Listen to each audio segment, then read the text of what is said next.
नमस्कार दोस्तों, IAS RAS with RJ में आपका स्वागत है, हार्दिक अभिनंदन है। तो मेरे मित्रों, आज हम फिर से लेकर आ चुके हैं आपके सामने राजस्थान सुजस का ई बुलेटिन। और आपका डेली बेस जो टारगेट है वो ऑलरेडी आपके पास पहुंचा दिया है मैंने। इसी तरह से मैं एक दिन पहले मतलब शाम को लगभग 10, 11, 12 बजे समथिंग आपका डेली टारगेट है उसको अपलोड कर दिया करूँगा। इससे क्या होगा, जो बच्चे सुबह 4 बजे 5 बजे उठ के मेहनत करते हैं, पढ़ाई करते हैं, अब मैं 6:30 7 बजे टारगेट देता हूँ, तो उन लोगों के लिए भी दिक्कत हो जाती है। तो ऐसा है कि जो लोग जल्दी उठ के पढ़ाई करते हैं, अगर वो मेरा टारगेट फॉलो करना चाहते हैं तो उनको भी टाइम से मिल सके, और नहीं करना चाहते तो भैया मर्जी है, जय श्री राम। ठीक है दोस्तों, तो आपसे वही एक पुरानी बात, आप इसकी पीडीएफ ले लेना। पीडीएफ आपको मिल जाएगी हमारे टेलीग्राम चैनल पर मित्रों। टेलीग्राम चैनल का नाम है दोस्तों IAS RAS विद आरजे। आप लोगों को सबको पता है और आप बहुत अच्छा सपोर्ट कर रहे हैं, बहुत अच्छा सपोर्ट दिखा रहे हैं और मेहनत भी बहुत अच्छी कर रहे हैं। ईश्वर करे आप सबका सिलेक्शन हो। तो मेरे मित्रों, हम बिना इधर उधर की बात किए सीधा आएंगे आज के न्यूज आर्टिकल के डिस्कशन पर। बस एक छोटी सी बात कहूँगा कि अगर आपको अच्छा लगे तो चैनल को लाइक शेयर सब्सक्राइब कर दिया करो और एक छोटा सा कमेंट छोड़ दिया करो, जिससे हमें पता लगे कि आपको सच में कोई चीज़ अच्छी लगी है या नहीं लगी है ना। कुछ नहीं हो आपसे तो एक इमोजी बना के ही छोड़ दिया करो, एक थैंक यू लिख के छोड़ दिया करो। ठीक है दोस्तों, तो मेरे मित्रों अब चलते हैं सीधा न्यूज़ आर्टिकल के डिस्कशन पर। जो भी न्यूज़ आपके प्रीलिम्स या मेंस जिस भी तरह से आपके लिए इम्पोर्टेंट होगी, हम उसका डिस्कशन करते हुए चलेंगे। तो मेरे मित्रों देखो, मंत्रिमंडल की बैठक हुई है, नए जिलों के गठन पर चर्चा पूर्ण हो गई है। ठीक है, नए जिलों की जो गठन किया गया है उस पर चर्चा पूर्ण हुई है। सबसे पहली बात तो यह मंत्रिमंडल की बैठक हुई है। अब जब मंत्रिमंडल की बैठक हुई है तो बहुत महत्वपूर्ण निर्णय लिए गए होंगे, इसलिए मंत्रिमंडल की बैठक हुई है। ठीक है, और ये जब निर्णय इतने महत्वपूर्ण हैं तो इसका सीधा सीधा मतलब आपके एग्ज़ाम के लिए बहुत इंपॉर्टेंट है। तो मेरे मित्रों, आज यदि इस न्यूज़ के अलावा भी इस पेपर के अंदर अगर कुछ नहीं आता ना, तो भी आज का पेपर बहुत रिच था। ठीक है, क्योंकि यहाँ से आपको बहुत प्रश्न मिलने वाले हैं, प्रीलिम्स के लिए भी और मेंस के लिए भी, सिर्फ एक न्यूज़ से। ठीक है दोस्तों, चलो तो चलते हैं आगे। पहली बात यह है कि विद्यालयों में संविधान की उद्देशिका और मौलिक कर्तव्यों का पाठन किया जाया करेगा आपसे। ठीक है, क्या निर्णय आया पहला निकल के कि विद्यालयों में संविधान की उद्देशिका और मौलिक कर्तव्यों का पाठन किया जाएगा। अब यहाँ से आपसे एक प्रश्न बन जाएगा कि हाल ही में हुई मंत्रिमंडल की बैठक में निम्नलिखित में से कौन सा निर्णय लिया गया है। तो पहला, या किन किन चीज़ों का पठन किया जाएगा। तो पहला मौलिक कर्तव्य, दूसरा नागरिकता, तीसरा मौलिक अधिकार, चौथा दे देगा कुछ और। ठीक है, DPSP वगैरह दे देगा, या उद्देशिका घुसा देगा, या कोई भी एक ऐसी चीज़ घुसा देगा जिससे आप कंफ्यूज हो सको। यहाँ से एक प्रश्न बनता है सीधा सीधा। ठीक है, और इसी न्यूज़ को डिटेल में इधर कोने में बताया है, तो हम इसको यहीं पर डिटेलिंग में कर लेते हैं। ठीक है, तो विद्यालय में संविधान की प्रस्तावना और मौलिक कर्तव्यों का पाठन होगा। मंत्रिमंडल की बैठक में ऐसा निर्णय ले लिया गया है। प्रदेश की युवा पीढ़ी का देश के संविधान, लोकतंत्र और राष्ट्रीयता पर विश्वास तथा गर्व और अधिक सुदृढ़ हो सके, इसीलिए क्या किया जा रहा है, विद्यालयों के अंदर संविधान की प्रस्तावना और मौलिक कर्तव्यों का क्या किया जा रहा है दोस्तों, पठन किया जाएगा। जैसे कि हम स्कूलों के अंदर जो हिंदी मीडियम वाले हैं वो सारे जानते होंगे, समस्त भारतीय मेरे भाई बहन है, मैं ये प्रतिज्ञा लेता हूँ, वो प्रतिज्ञा सुबह बोलते थे ना असेंबली में, तो उसी असेंबली में डेली संविधान के उद्देश्य क्या और हमारे मौलिक कर्तव्य क्या हैं उनका पठन किया जाएगा। बहुत अच्छा इनिशिएटिव है गहलोत जी का, बहुत अच्छा, क्योंकि हमें क्या है, अपने अधिकार याद हैं हम सबको, चाहे नेताजी हों, चाहे मंत्री जी हों, चाहे हों जनता जी, सबको हमको अधिकार याद है, कर्तव्य किसी को याद नहीं है। जब कर्तव्य याद होंगे तो अधिकारों का मजा लेने में भी मजा आएगा। ठीक है दोस्तों, प्रदेश की युवा पीढ़ी देश का संविधान और लोकतंत्र, राष्ट्रीयता पर विश्वास और गर्व को अधिक सुदृढ़ कर सके, यह जो पाठन है वो विद्यालयों में प्रति शनिवार को नो बैग डे के दौरान किया जाएगा। असेंबली में नहीं किया जाएगा, सॉरी दोस्तों मैं गलत कह गया। ठीक है, तो पठन जो है वो प्रति शनिवार को किया जाएगा, नो बैग डे। प्रति शनिवार नो बैग डे होता है, ये आप जानते हो। तो नो बैग डे के अवसर पर इसका पठन किया जाया करेगा। नई प्रकाशित होने वाली पाठ्य पुस्तकों में भी संविधान की उद्देशिका और मौलिक कर्तव्यों को प्रकाशित किया जाएगा। जो पृष्ठ होते हैं ना, अंतिम और पहला जो मोटा वाला गत्ता होता है, उस पर अंदर की तरफ लिखा रहता है, एक पर लिखा रहता है प्रस्तावना और एक पर मौलिक कर्तव्य। ये आपने पहले भी खूब सारी देखी होंगी। ठीक है दोस्तों, तो एक न्यूज होती है यहाँ से क्लियर कि किस किस चीज़ का वाचन किया जाएगा विद्यालयों के अंदर दोस्तों, तो किया जाएगा आपके संविधान की उद्देशिका और मौलिक कर्तव्य। ठीक है, अब चलते हैं थोड़ा सा आगे। देखो दोस्तों, राजस्थान की ILD स्किल यूनिवर्सिटी का नाम बदलकर द विश्वकर्मा स्किल यूनिवर्सिटी करने का निर्णय ले लिया गया है। ठीक है, यहाँ से भी एक प्रीलिम्स का प्रश्न आपका बन गया कि राजस्थान की ILD स्किल यूनिवर्सिटी का नाम बदलकर वर्तमान में क्या रख दिया गया है। ठीक है, क्या है, दी विश्वकर्मा स्किल यूनिवर्सिटी। ओके दोस्तों, अब चलते हैं थोड़ा सा और आगे। तो जो छोटी छोटी न्यूज़ है उनको पहले निपटा लेते हैं, बड़ी बड़ी को बाद में। तो देखो एक ही तरफ से चलते हैं अपन। राजस्थान सिविल सेवा पुनरीक्षित वेतन नियम 2017 में संशोधन को मंजूरी दे दी गई है। देखो मेरे दोस्तों, आपसे हर बार एक संशोधन नियम, कोई अधिनियम, इस तरह का प्रश्न मेंस के अंदर जरूर पूछा जाता है। अब यदि वो नियम, वो अधिनियम या वो प्रश्न ये हो कि राजस्थान सिविल सेवा पुनरीक्षित वेतन संशोधन नियम 2017 में क्या क्या परिवर्तन किए गए हैं या किए गए संशोधनों पर प्रकाश डालिए, तो आपसे ये प्रश्न भी पूछा जा सकता है यहाँ से। तो हम इसको तैयार कर लेते हैं यहीं पर कि इसे कार्मिक की पदोन्नति या ACP लगने पर पदोन्नति पद के पे लेवल में समान सेल होने पर आगामी सेल में वेतन नियत हो सकेगा। इससे क्या होगा, कार्मिक के वेतन में वृद्धि होगी और साथ ही वर्तमान में एक ही वेतन वृद्धि की तिथि के स्थान पर अब 2 वेतन वृद्धि की तिथियां 1 जनवरी और 1 जुलाई, मतलब पहले सिर्फ 1 जनवरी को ही वेतन में वृद्धि होती थी, अब 2 बार होगी।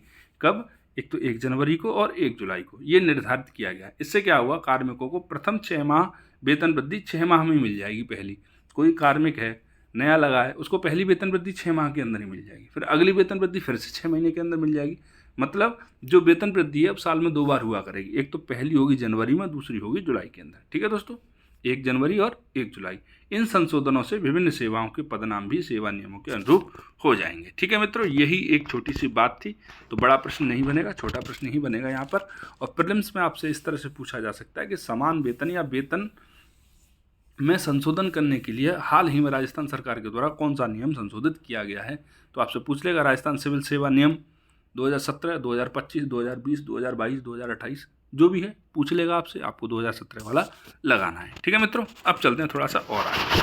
हम अभी ये कर रहे हैं जो ग्रीन वाला है। ठीक है, राज्य मंत्रिमंडल ने राजस्थान उद्योग सेवा निगम नियम 1960, बहुत इंपॉर्टेंट न्यूज़ है ये जो मैं पढ़ रहा हूँ।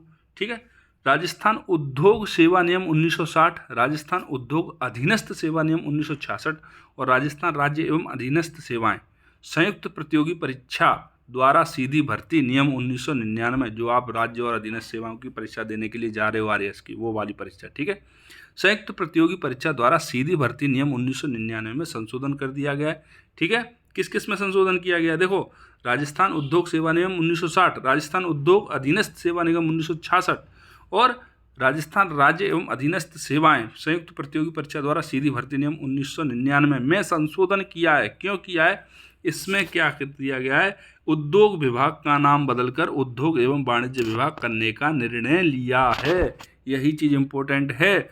आपसे 2 तरह से प्रश्न बनते हैं यहाँ पर प्रीलिम्स के। एक सीधा सीधा बनेगा कि उद्योग विभाग का नाम संशोधित करके निम्नलिखित में से क्या किया गया है।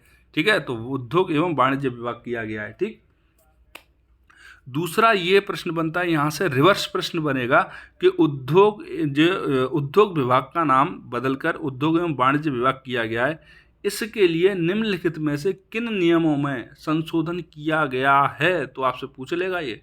ठीक है, बहुत शानदार प्रश्न बनेगा यहाँ से। तो किन नियमों में संशोधन किया है मित्रों, तो राजस्थान उद्योग सेवा निगम नियम 1960, राजस्थान उद्योग अधीनस्थ सेवा नियम 1966 और राजस्थान राज्य एवं अधीनस्थ सेवाएं संयुक्त प्रतियोगी परीक्षा द्वारा सीधी भर्ती नियम 1966 में संशोधन किया गया है। ठीक है मेरे मित्रों, आपकी समझ में आ गया होगा, उम्मीद करता हूँ। अब चलते हैं, और मैंने आपसे कहा था ये एक पैराग्राफ ही इतनी सारी न्यूज़ लेके बैठा है जितनी कि आपके हर रोज पूरे पेपर में नहीं आती थी। अब देखो एक और, महिला कार्मिकों को भी राहत मिली है। अब क्या राहत मिली है महिला कार्मिकों को, तो महिला राजकीय कार्मिकों को गर्भावस्था के दौरान स्थानांतरण होने पर होने वाली परिस्थितियों से राहत दी गई है। जैसे कोई गर्भवती महिला है, 8 महीने की, 8.5 महीने की, बहुत होते हैं 7 महीने 8 महीने की महिला गर्भवती है और उसका स्थानांतरित हो गया। ठीक है, मान लो कहीं पर हम नाम नहीं लेंगे, लेकिन मान लो अभी एक कलेक्टर साहिबा हैं, वो प्रेग्नेंट है, उनकी क्या हो जाती है, बदली हो जाती है, आपका उनका ट्रांसफ़र हो जाता है।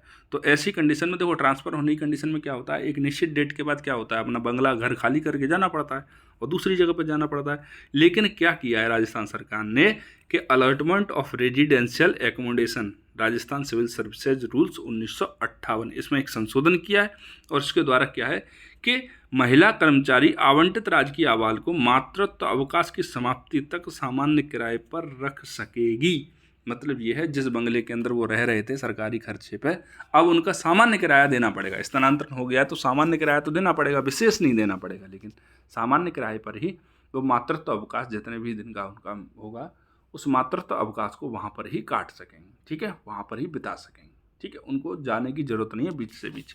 ओके दोस्तों, उम्मीद करता हूँ ये न्यूज़ भी आपकी समझ में आ गई होगी। और अगली न्यूज़ भी बहुत अच्छी है। इसमें क्या किया गया है दोस्तों, संस्कृत विद्यालय में कंप्यूटर शिक्षा की व्यवस्था की जा रही है।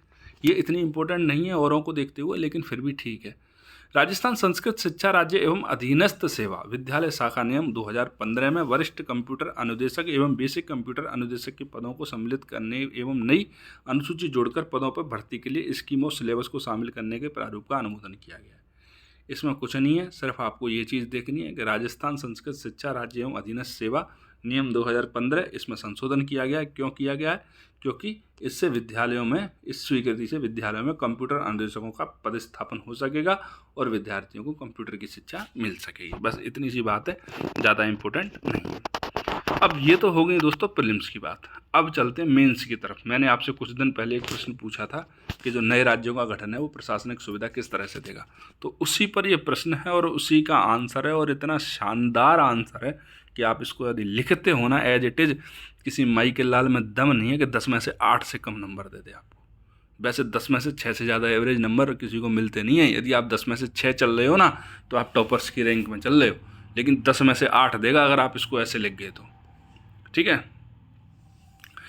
तो नए जिलों के गठन से जिला प्रशासन के स्तर पर गुड गवर्नेंस लाने में अद्वितीय भूमिका निभाइए, स्पष्ट कीजिए। ये हो गया आपके मेंस का प्रश्न। ठीक है, नए जिलों के गठन ने जिला प्रशासन के स्तर पर गुड गवर्नेंस लाने में अद्वितीय भूमिका निभाइए, स्पष्ट कीजिए। फिर से प्रश्न सुन लो। अब चलते हैं उत्तर की तरफ। ठीक है, तो देखो दोस्तों, पहली लाइन में तो यह है कि मंत्रिमंडल ने चर्चा की है किस चीज़ पर। देखो, मंत्रिमंडल की बैठक में नए जिलों के गठन के लिए बनाई गई राम लुभाया कमेटी की रिपोर्ट पर चर्चा पूर्ण हो गई। तो अब आपकी समझ में आ गया होगा कि नए जिलों का गठन जो हुआ है वो किस समिति की सिफारिशों के आधार पर हुआ है। तो राम लुभाया समिति, राम जी ने लुभाया, और ये RPSC भी इसको लुभा रही है, और आप भी ढंग से रट लो, इसलिए आपके मार्क्स भी अच्छे आए, लुभाने लायक आए। तो राम जी ने लुभा लिया, राम लुभाया कमेटी हो गई। इसको रट्टा मार लो, जितना मार सकते हो, 10, 20, 50 बार। ठीक है मित्रों, मुख्यमंत्री जी ने बताया कि इन नए जिलों के विकास को नई गति मिलेगी। ठीक है, विकास संबंधी योजनाओं का क्रियान्वयन और मॉनिटरिंग अधिक प्रभावी ढंग से होगी। देखना कैसे गुड गवर्नेंस आएगी। तो विकास संबंधी योजनाओं का क्रियान्वयन और मॉनिटरिंग अधिक प्रभावी ढंग से हो पाएगी। ठीक है, आमजन को सरकारी योजनाएं, सुविधाएं और सेवाओं का लाभ शीघ्रता से मिलेगा। ठीक है, प्रदेश के पिछड़े और दूरस्थ क्षेत्रों तक जिला प्रशासन एवं उसके माध्यम से सरकार की पहुंच और अधिक सुगम हो जाएगी। ठीक है, इससे इन क्षेत्रों के लोगों को समस्याओं का शीघ्र क्या होगा, निराकरण हो सकेगा। ठीक है, जमीन संबंधी और दीवानी मामलों में न्यायालय नज़दीक होने से आमजन, न्यायालय नज़दीक कैसे होगा, जो अधीनस्थ न्यायालय बनेंगे जिला स्तर पर, जिला न्यायालय जो बनता है उसके संबंध में यहाँ बात हो रही है। तो जमीन संबंधी और दीवानी मामलों में क्या होगा, न्यायालय के नज़दीक होने से आमजन के जो समय और धन है दोनों में बचत होगी और त्वरित निस्तारण हो पाएगा मामलों का, क्योंकि एक तो मामलों की संख्या कम हो जाएगी। ठीक है, और जब पास में होगा तो बार बार जो तारीख पर तारीख मिलती है वो नहीं मिलेंगी, संख्या कम होगी तो। ठीक है, आमजन से सीधे जुड़ पाएंगे, जो विभाग हैं वो आमजन से सीधे जुड़ेंगे। नए कार्यालय खुलने से क्या होगा, सेवा प्रदान करने में और समस्या का निवारण करने में जल्द होगी। आकार संतुलित होने से कानून व्यवस्था पर अधिक प्रभावी नियंत्रण हो पाएगा, अपराध पर अंकुश लग पाएगा, आमजन एवं जिला प्रशासन में संवाद बढ़ सकेगा, जन अभाव अभियोगों का शीघ्र और प्रभावी निस्तारण संभव हो पाएगा। नए जिला मुख्यालयों के कारण जिला शहरीकरण अच्छे से हो पाएगा, जिला स्तर पर जो शहरीकरण है वो अच्छे से हो पाएगा। औद्योगिकरण में बढ़ोतरी होगी, रोजगार के नए पद सृजित होंगे। ठीक है, नए कार्यालय और बढ़े हुए प्रशासनिक मानव संसाधन के कारण चिकित्सा, शिक्षा, देखो कार्यालय भी बढ़ेंगे और मानव संसाधन भी बढ़ेगा, तो इससे क्या होगा, चिकित्सा, शिक्षा, आमजन से जुड़ी हुई ऐसी आवश्यक सेवाएं और अधिक प्रभावी ढंग से दी जा सकेंगी। सड़क रेल यातायात के अन्य नए मार्गों का भी विकास हो सकेगा। इसके विकास होने से रोजगार के और अवसर उत्पन्न होंगे। ठीक है दोस्तों, अब आपको पता लग गया होगा कि जो नए जिलों का जो गठन हुआ है वो गुड गवर्नेंस को प्रभावी रूप से संचालित करने में किस प्रकार उपयोगी है। ठीक है दोस्तों, तो राज्य बजट 2023-24 में 19 जिलों की घोषणा की गई थी। कब की गई थी? राज्य बजट 2023-24 में घोषणा हुई थी। इसके गठन के लिए कौन सी समिति बनाई गई थी? राम लोहाया समिति बनाई गई थी। ठीक है, ये सारी चीज़ें ही यहाँ पर दी गई हैं। अब दोस्तों उम्मीद करता हूँ कि जो मेंस का प्रश्न था वो भी आपकी समझ में अच्छे से आया होगा, और जो फिल्म से संबंधित जो प्रश्न थे वो भी आपकी समझ में बहुत अच्छे से आए होंगे। इसलिए मैंने आपसे कहा था कि यदि ये अकेली न्यूज़ भी आई होती ना आज के न्यूज़पेपर के अंदर, तो भी बहुत रिच न्यूज़पेपर था ये आज का। ठीक है, अब चलते हैं दोस्तों थोड़ा सा और आगे। तो इधर गहलोत जी पता नहीं क्यों दोनों पैर कैसे बंधे पड़े हैं। राज्यपाल जी ने मुलाकात की है, क्वेश्चन 6 पूछा है दोस्तों। इधर वही फोटो महंगाई राहत शिविर का, आगे भी महंगाई राहत शिविर है, कुछ नहीं है। इधर देखिए गहलोत जी के ट्विटर से न्यूज आई है। मैंने आपसे कहा था कि आप सुजस के ऊपर बहुत अच्छे से भरोसा कर सकते हो। सुजस जो है ना वो आपके लिए सबसे इम्पोर्टेंट न्यूज़पेपर है वर्तमान में भारत में जितने भी न्यूज़पेपर मौजूद हैं उन सब में। अगर आप राजस्थान के एग्ज़ाम की तैयारी कर रहे हो तो ईरान को मात दी है कबड्डी चैंपियनशिप में, एशियन कबड्डी चैंपियनशिप थी। ठीक है, भारत के होनहारों ने क्या किया है, भारतीय टीम ने ईरान को मात दे दी है एशियन कबड्डी चैंपियनशिप में। ठीक है, टीम के सितारे राजस्थान के बेटे सचिन तंवर, इस नाम को याद रख लेना ढंग से। राजस्थान का कौन सा खिलाड़ी कबड्डी की टीम में था जिसने कि एशियन कबड्डी चैंपियनशिप में ईरान को मात दी थी? तो उसका नाम है सचिन तंवर। ठीक है, राजस्थान का बेटा सचिन तंवर। अब अपन देख लेते हैं कि इस चैंपियनशिप का आयोजन कहाँ किया गया था। तो बुसान, साउथ कोरिया, इसको रिपब्लिक ऑफ कोरिया भी बोलते हैं। दोनों नामों को ही याद करके चलना, हर बार साउथ कोरिया नहीं देता, वो रिपब्लिक ऑफ कोरिया दे देता है। ठीक है, तो आप इधर उधर मत हो ना। और भारत ने 8वीं बार ये खिताब अपने नाम किया है। कितनी बार? 8वीं बार एशियन चैंपियनशिप का खिताब भारत ने अपने नाम किया है। और दूसरी तरफ एक और है, लुसाने डायमंड लीग 2023 में स्वर्ण पदक फिर से जीता है नीरज चोपड़ा ने। ठीक है, भाला फेंक में। ये कौन सी जगह पर है? लुसाने। तो ये स्विट्जरलैंड के अंदर है। यहाँ पर लीग हो रही है diamond league, Lausanne diamond league 2023 में। आपसे ऐसे पूछ लिया जाएगा कि हाल ही में नीरज चोपड़ा ने भाला फेंक में कहाँ पर स्वर्ण पदक जीता है, किस लीग के अंदर, तो आपसे बस लीग का नाम छुपा के रहेगा, क्योंकि यही तो थोड़े टेक्निकल काम है। टेक्निकल चीज़ों को ऑप्शन के अंदर देता है बंदा, कभी भी आपको क्वेश्चन में नहीं देगा। ठीक है, तो लुसाने डायमंड लीग 2023 में स्वर्ण पदक विजेता कौन रहा है? तो नीरज चोपड़ा साहब रहे हैं, अपने देश का गौरव नीरज चोपड़ा। ठीक है, अब देखो कुछ संक्षिप्त सूचनाएं, ये है तो सूचना संक्षिप्त लेकिन आपके एग्जाम के लिए बहुत इंपॉर्टेंट। तो विधानसभा अध्यक्ष हैं हमारे डॉक्टर सीपी जोशी, वो आयरलैंड में हाईएस्ट सिविलियन अवार्ड से सम्मानित किया गया उनको, आयरलैंड के से। ठीक है, डॉक्टर जोशी इंग्लैंड, स्कॉटलैंड और आयरलैंड की अध्ययन यात्रा पर हैं। ये चीज़ छोड़िए, किस देश ने अपने हाईएस्ट सिविलियन अवार्ड से राजस्थान विधानसभा अध्यक्ष डॉक्टर सीपी जोशी को हाल ही में सम्मानित किया है? तो किसने किया है मित्रों? आयरलैंड ने, आयरलैंड के द्वारा हाल ही में सम्मानित किया गया है। और इसके अतिरिक्त देखो जो पालनहार लाभार्थी उत्सव है उनका उत्सव मनाया जाएगा, वो अपने इम्पोर्टेंट नहीं है। अपने लिए एक और चीज़ इम्पोर्टेंट है कि 101वां अंतर्राष्ट्रीय सहकारिता दिवस पर शनिवार को जयपुर में कार्यक्रम आयोजित किया गया था। कौन सा है? 101वां अंतर्राष्ट्रीय सहकारिता दिवस। तो दोस्तों इसकी जो सुगठित रूप से जो मनाना इसका शुरू हुआ है वो 2005 से शुरू किया गया था। ठीक है दोस्तों, संयुक्त राष्ट्र के तत्वाधान में 2005 से लिया गया है, पहले से भी मनाया जा रहा है 101वां उस तरह से ये। ठीक है दोस्तों, तो देखो हर साल जुलाई के पहले शनिवार को मनाया जाता है। ठीक, जुलाई का पहला शनिवार मतलब कल का मतलब जब ये पेपर आया है। ये पेपर रात में 10-11 बजे आता है, तो हम एक दिन की तारीख बढ़ा के लेके आते हैं इसको। ठीक है, 2005 में संयुक्त राष्ट्र के तत्वाधान में मनाया गया था। उससे पहले अंतर्राष्ट्रीय स्तर पर मनाया जाता था, लेकिन 2005 में पहली बार संयुक्त राष्ट्र के तत्वाधान में मनाया गया था। ठीक है, उसका उद्देश्य सहकारी समितियों के बारे में जागरूकता को बढ़ाना और आंदोलन की सफलता और अंतर्राष्ट्रीय एकजुटता। कौन सा आंदोलन? सहकारी आंदोलन, सहकारिता लाने वाला आंदोलन। ठीक है मित्रों, आर्थिक दक्षता लाना, समानता लाना और विश्व शांति के आदर्शों को बढ़ावा देना, ये इसका उद्देश्य है मेरे मित्रों। तो दोस्तों आज जो न्यूज़ थी, आज का जो न्यूज़पेपर था वो होता है आपका यहीं पर समाप्त। नीचे गिग वर्कर्स हैं, इनके बारे में हम डिटेल में पढ़ चुके हैं, लेकिन फिर भी कभी आएगा फिर से पढ़ेंगे, कोई दिक्कत वाली बात नहीं है। गिग इकोनॉमी किससे बोलते हैं दोस्तों? ऐसी इकोनॉमी जिसमें कि रोजंदारी पे काम होता है। मतलब आप यदि विशेष हो, आप आओ, काम करो, पैसे लो और जाओ। जैसे स्विगी जोमेटो वाले करते हैं, एसी वेसी ठीक करने वाले करते हैं। तो ये जो सारे काम हैं वो गिग इकोनॉमी के काम है, ठीक है। तो वही, अब युवाओं को नहीं होगा शोषण। गिग वर्कर्स के कल्याण के लिए प्राथमिकता देने वाला पहला राजस्थान का जो देश का पहला राज्य कौन सा बन गया है? राजस्थान बन गया है। गिग वेलफेयर बोर्ड की स्थापना करिए, ठीक है दोस्तों। तो मेरे मित्रों, आज का न्यूज आर्टिकल डिस्कशन होता है आपका यहीं पर समाप्त। अब आपसे मिलते हैं कल नए वीडियो के साथ, नए न्यूज़ के साथ में। तब तक के लिए जय हिंद, जय भारत। और मेरे मित्रों, अगर आपको अच्छा लगे चैनल तो चैनल को लाइक, शेयर, सब्सक्राइब कर देना और साथ में एक स्माइल करके छोटा सा कमेंट छोड़ देना, ठीक है दोस्तों। धन्यवाद।